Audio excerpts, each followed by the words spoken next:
This is how to crochet the lemon peel stitch. It's a super beginner friendly stitch. All you need to know is how to make a single crochet, a half double crochet, and a double crochet. To start, we need an odd number of chains. So I'm going to work with 25 chains, but you can work with whatever number you want to. This is also going to be a pot holder tutorial at the end. So if you want to follow along for that, I would recommend working with 25 chains. I am also using a 4mm hook and some lightweight cotton yarn, but for now we're just going to focus on the beginning chain.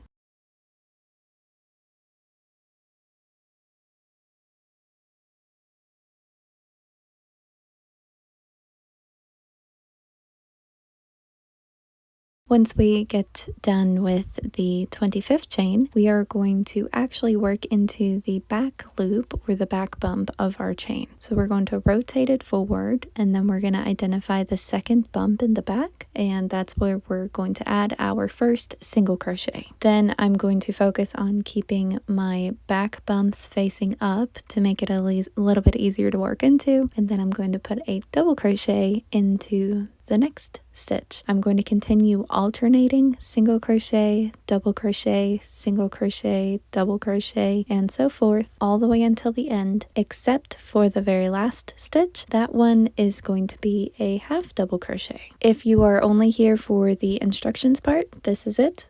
There's no more to the lemon peel stitch. If you want to go ahead and move on to the next video, you can, but you're also very welcome to stick around and crochet the rest of the row with me. But as always, if you enjoy these kind of close-up stitch tutorials, please be sure to like and follow. It really helps get my content out to more people like you. And if you'd like to share it with your friends, that would really help me out as well, because then I can make sure it gets out to people like you who enjoy this kind of content and make it worth it. Because I have noticed that the comment section of my videos has been so kind. There was a time where I was a little standoffish when it came to reading the comments, but I've been reading all of them, and I just want to say thank you. It makes it really pleasant and gets me excited to make more content or make more tutorials when I know that they're received so well.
Once we get to the end of our chain, we are going to add a single crochet into the second to last stitch and then a half double crochet into the last stitch. And that is because in my experience, a half double crochet will give me straighter edges than a double crochet. Often the double crochet will stretch for some reason. I haven't figured out the science behind it yet, but putting a half double crochet gives me perfectly straight edges where I would always get a little bit of a wavy wonkiness. So that's why we're doing that. And then also I see a lot of people asking about the curl or the coil, and I just want to show you. So I stretched mine out because it's instinct for me now to just stretch out my foundation row. And if I were to leave it natural, if you will, it would curl like this. It's totally normal. It happens for pretty much every project. If it bothers you, you can always go up a hook size, but you should be able to either straighten it out or add a couple of rows and then it'll straighten out itself. I hope you enjoyed this video and I can't wait to see you in the next one.